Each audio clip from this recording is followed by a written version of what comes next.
আল্লাহ রাব্বুল আলামিন সেই কোরআনে কারীমের ভিতরে একটা দুইটা চ্যাপ্টার দেন নাই, 114টা চ্যাপ্টার দিয়েছেন মানবতার কল্যাণে। আল্লাহ রাব্বুল আলামিন মানুষদেরকে এত ভালোবাসেন, আল্লাহ সুবহানাহু ওয়া তাআলা তার প্রিয় মুমিন বান্দাদেরকে এত ভালোবাসেন। আল্লাহ রাব্বুল আলামিন তার মুমিন বান্দাকে কখনো জাহান্নামে প্রবেশ করবে না, জাহান্নামে প্রবেশ করাবেন না। সেই জন্য আল্লাহ রাব্বুল আলামিন একখানা পূর্ণাঙ্গ জীবন ব্যবস্থা হিসেবে কিতাবটাই প্রেরণ করেছেন। সেই কিতাবের ভিতরে আল্লাহ রাব্বুল আলামিন জানিয়ে দিলেন, উত্তম ব্যবসার কথা জানিয়ে দিলেন, উত্তম আখলাকের কথা জানিয়ে দিলেন, জীবন পরিচালনার ক্ষেত্রে যে শিষ্টাচারতা টোটাল কমপ্লিট করেও জানিয়ে দিলেন। স্বামীর সাথে কিভাবে স্ত্রী আচরণ করবে, বাবার সাথে সন্তান কেমন আচরণ করবে, মায়ের সাথে সন্তান কেমন আচরণ করবে, শিক্ষক তার ছাত্রের সাথে কেমন আচরণ করবে, টোটাল একটা প্ল্যাটফর্ম তৈরি করে আল্লাহ রাব্বুল আলামিন এই কিতাবের ভিতরে নাজিল করে দিয়েছেন। কথা বলেন ঠিক কিনা? আমি ওদিকে যাব না, আমি শুধু আপনাদেরকে বোঝাতে চাচ্ছি আল্লাহ রাব্বুল আলামিন কোরআনে কারীমের ভিতরে আমি আপনাদের সামনে যে আয়াতে কারিমা তেলাওয়াত করেছি এর শানে নজুল হলো, আমার সাথে পড়ুন, আউযু বিল্লাহি মিনাশ শাইতানির রাজিম, বিসমিল্লাহির রহমানির রহিম, ইয়া আইয়ুহাল্লাযীনা আমানু হাল আদুল্লুকুম আলা তিজারাতিন তুনজিকুম মিন আযাবিন আলীম, তু'মিনুনা বিল্লাহি ওয়া রাসূলিহি ওয়া তুজাহিদুনা ফি সাবিলিল্লাহি বিআমওয়ালিকুম ওয়া আনফুসিকুম, যালিকুম খায়রুল লাকুম ইন কুনতুম তা'লামুন। চিৎকার বের বলেন আল্লাহু আকবার।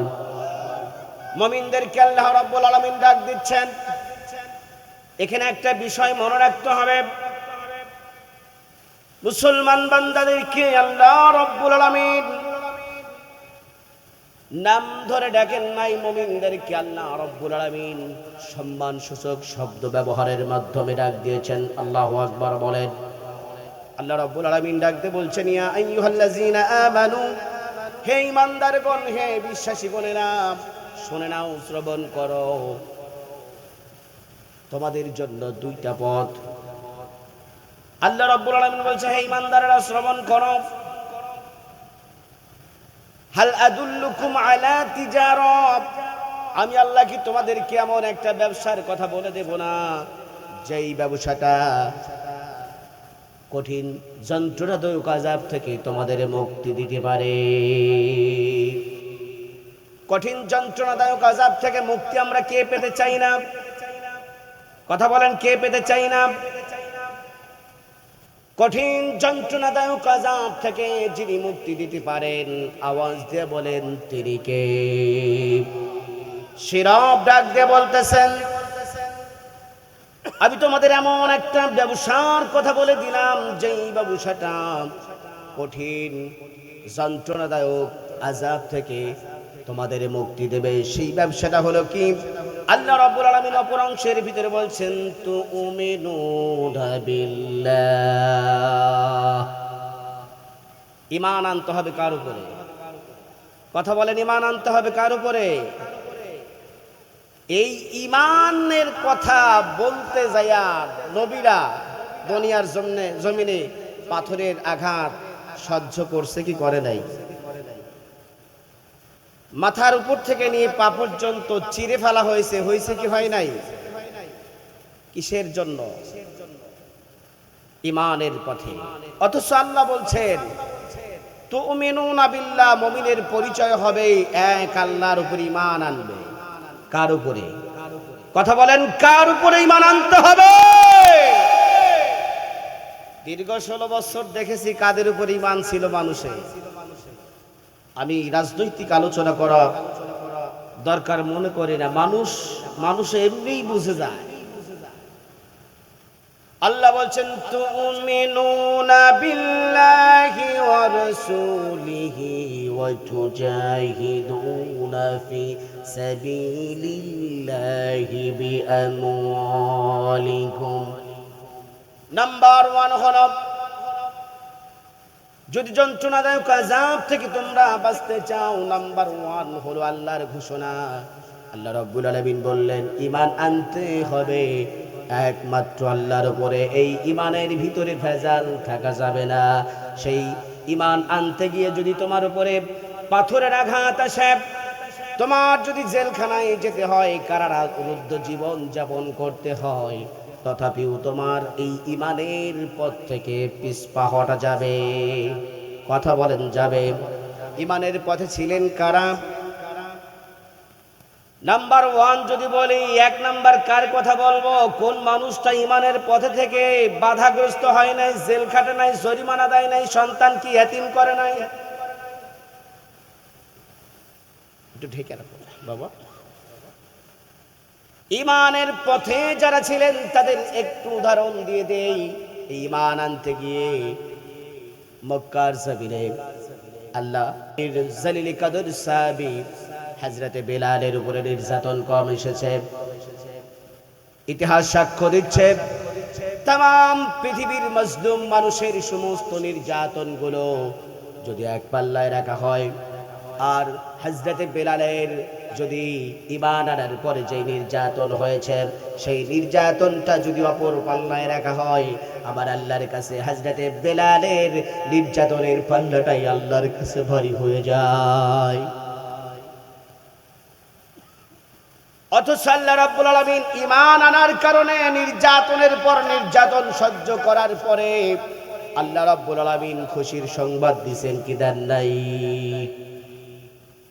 আল্লাহ রাব্বুল আলামিন হযরতে বেলাল রাদিয়াল্লাহু আনহুকে ঈমানের প্রতি অবিচল থাকার কারণে পুরস্কার যিনি দিয়েছেন, যেই পুরস্কারটা দিয়েছেন, সেই পুরস্কারটা সাধারণ পুরস্কার নন। সেই পুরস্কারটা হলো, আমার নবী ছিলেন মসজিদের ইমাম, আমার নবীর সাহাবী হযরতে বেলাল ছিলেন মুয়াজ্জিন। কেমন তাকওয়া, কেমন ঈমানের উপরে জীবনকে গঠন করেছিলেন, আর আল্লাহর কাছে কেমন দামি হয়েছিলেন।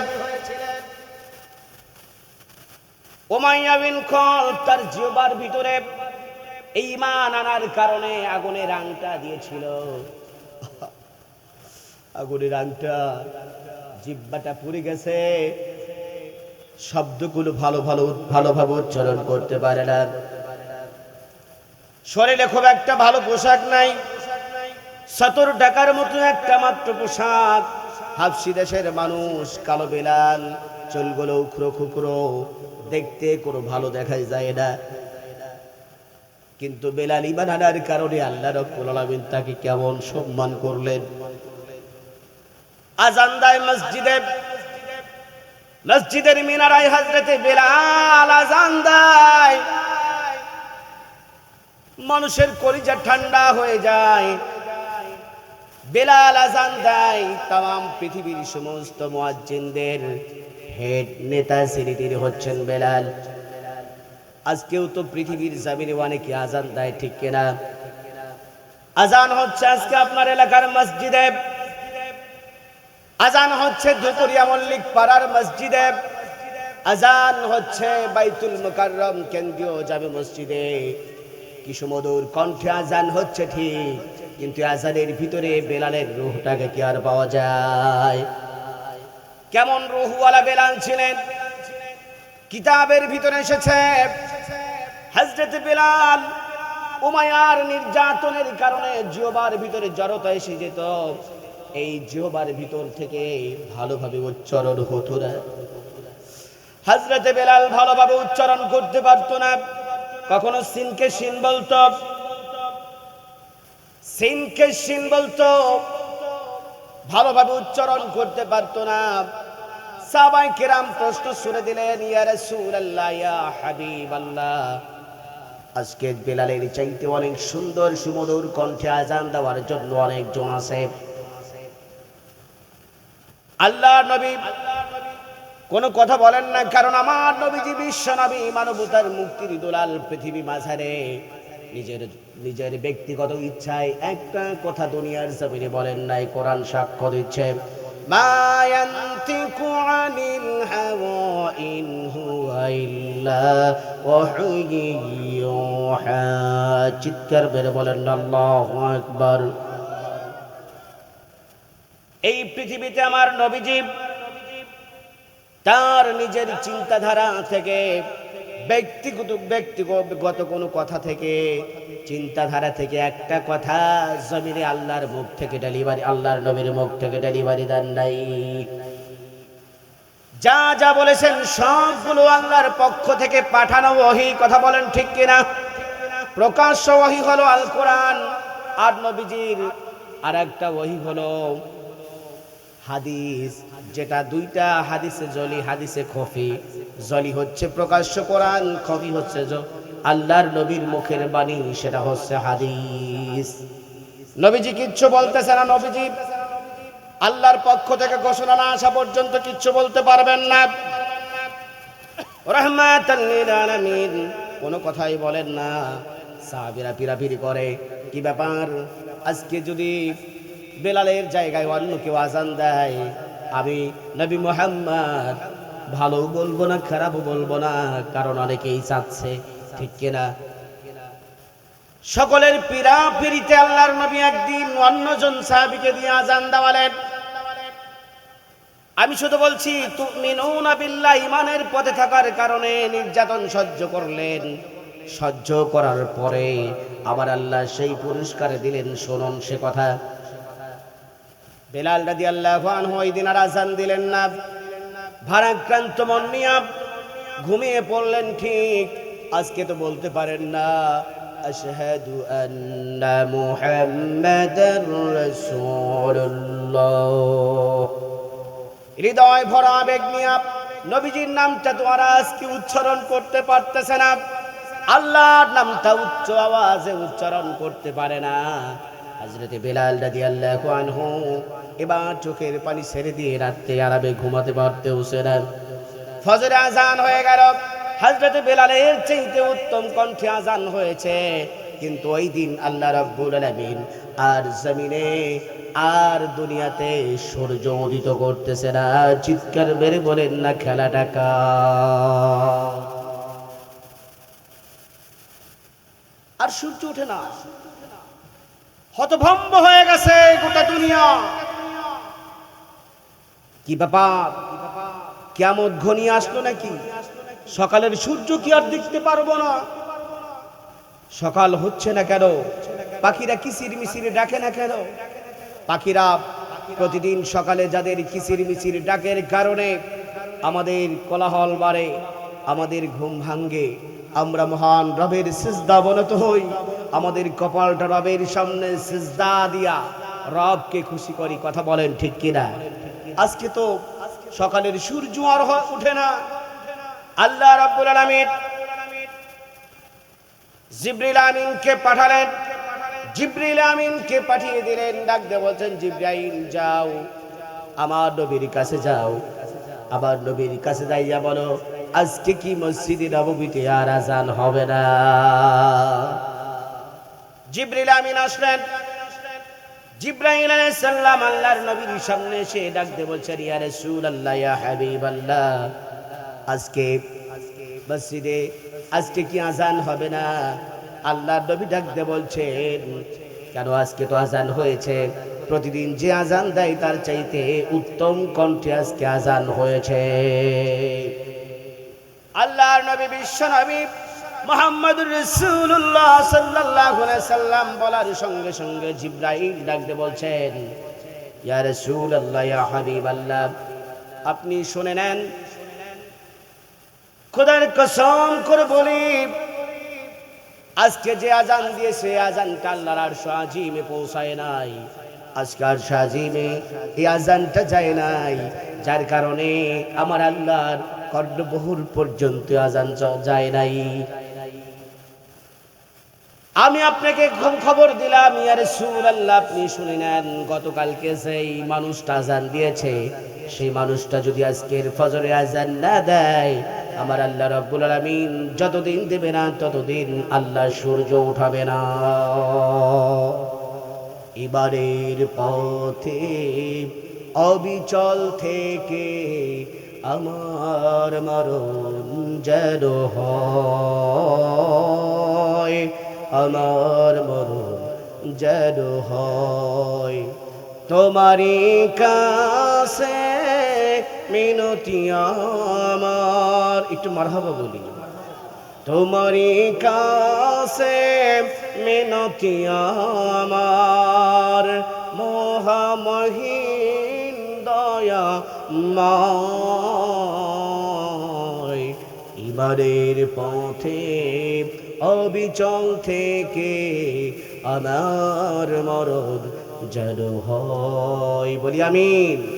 তাহলে ইমানের পথে থাকার কারণে প্রথমে নির্যাতন আসলো, এরপরে আল্লাহ রাব্বুল আলামিনের পক্ষ থেকে সম্মান বাড়িয়ে দিলেন কি দেন নাই? যেই সম্মানটা হলো, আল্লাহ বলতেছেন হযরতে বেলাল যদি আজান না দেয় কিয়ামত পর্যন্ত আল্লাহ দুনিয়াতে সূর্য উঠাবে না। সম্মান বাড়ছে না কমছে? কিসের কারণ? ইমানটা ছিল বিলা। কথা বলেন ঠিক কিনা? আল্লাহ বলছেন তুমিনুনা বিল্লাহি ওয়া রাসূলিহি ওয়া তুজাহিদুনা ফি সাবিলিল্লাহ। এরপর ঈমান আনতে হবে ওয়া রাসূলিহি। কার উপরে? আমি একটু করে টাচ দিচ্ছি ভাই, এই আলোচনা তো স্বাভাবিক পর্যায়ের না।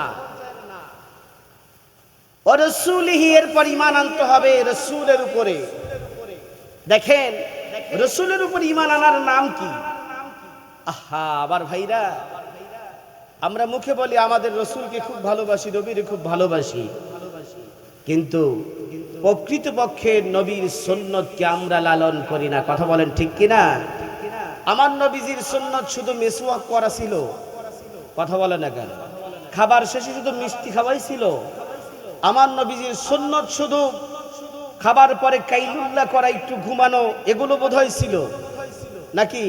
খাবার পরে দৌড়াদৌড়ি, রেসলিং করা, এগুলো বোধহয় নবীজির সুন্নাত। তুমি মিসওয়াক করা ফজিলত তো জানো, খাবার শেষে মিষ্টি মুখের হাদিসটাও মানো। কথা বলে, তুমি মিসওয়াক করা ফজিলত তো জানো, খাবার শেষে মিষ্টি মুখের হাদিসটাও মানো। শুধু হক কথাটা উচ্চ স্বরে বলতে পারো না, অন্যায় দেখে বারুদ হয়ে জ্বলতে পারো না। কেমন মুসলমান তুমি একটু বলো না, কেমন তোমার ঈমান একটু বলো না। তুমি মিসওয়াক করার ফজিলত তো জানো, খানা শেষে মিষ্টি মুখের হাদিসটাও মানো। তুমি যেই কালেমার দাওয়াত দিলে বুকেতে নাই তুলে, দেখো সেই কালেমার ব্যাখ্যা করে কেউ ফাঁসিতে ঝোলে। তুমি যেই কোরআনের ওয়াজ করলে হাদিয়া তোহফা মেলে, দেখো সেই কোরআনের ওয়াজ করে কত জোনাত জেলে। তুমি দুনিয়ার মোহে জীবনের মায়া সারতে জানো না, প্রভুর রাহে প্রাণ বিলিয়ে দিতে জানো না। কেমন মুসলমান তুমি একটু ভাবো না, কেমন তোমার ঈমান একটু বলো না। তুমি মিসওয়াক করার ফজিলত তো জানো, খাবার শেষে মিষ্টি মুখের হাদিসটাও মানো। যারা দিবস জামি যায় লড়ে যায় দিন কায়েমের তরে, তুমি তাদের কেউ জঙ্গি বলো বাতিলের সুর ধরে। যারা দিবস জামি,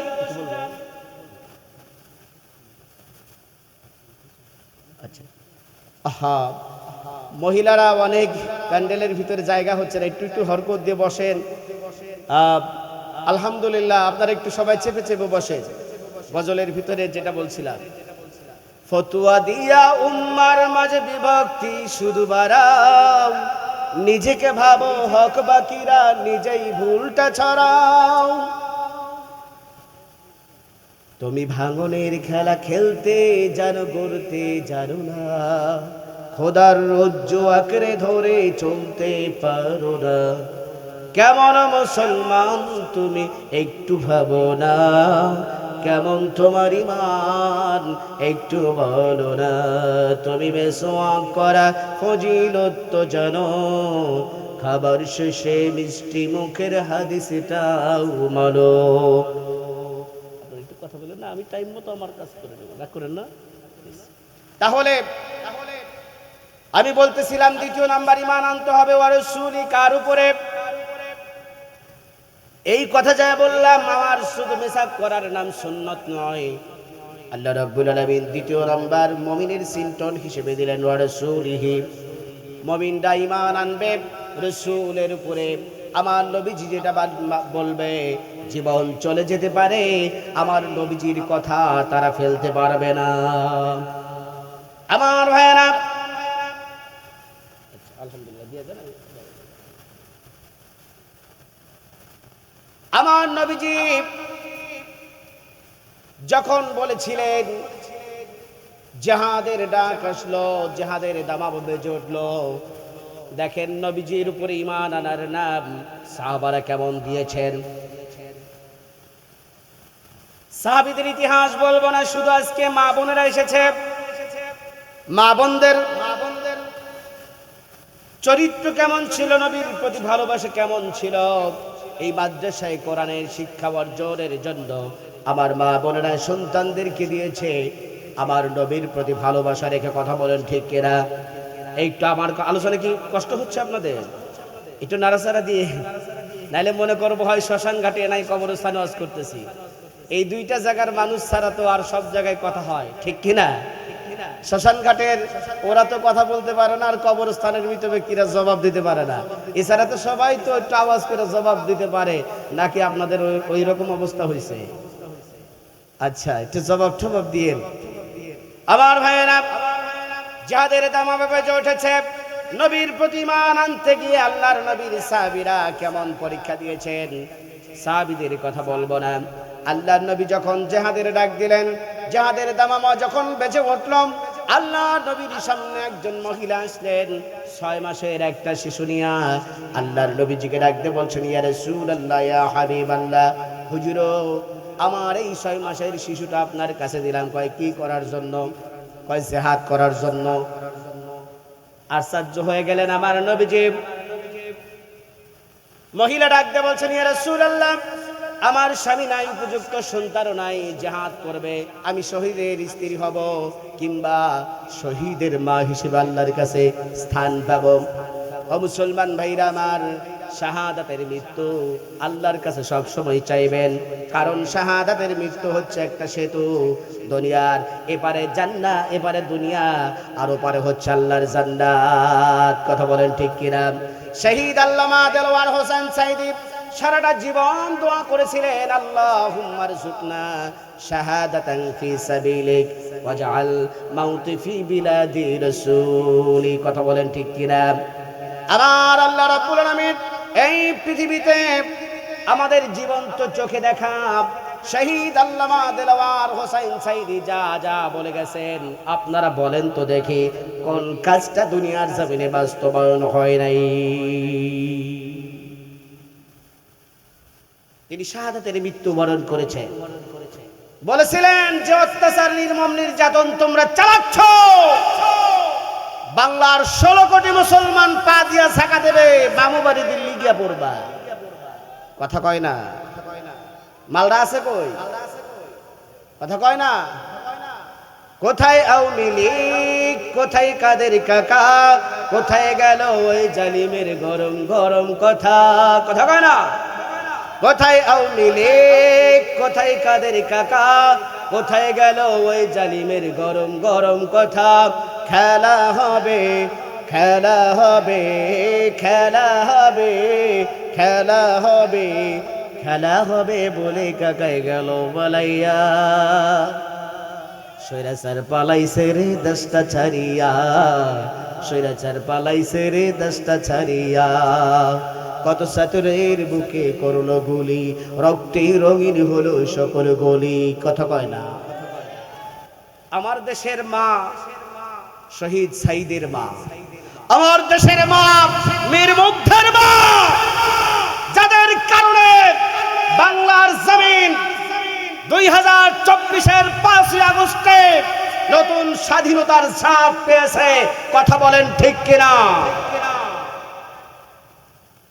আমরা চাইবো আগামীর দিনে এই বাংলার জমিনে আর একটা নাস্তিক কোরআনের বিরুদ্ধে যেন কথা বলতে না পারে, আর একটা নাস্তিক যেন মাথা চারা দিয়ে জনগণের হক নষ্ট না করতে পারে, আর একটা নাস্তিক যেন, আর একটা স্বৈরাচার যেন বাংলার জমিনের কৃষকের ঘাম ঝরানোর টাকা দিয়া বিদেশে গিয়া বেগম পাড়ায় বাড়ি না বানাতে পারে। কথা বলেন ঠিক কিনা?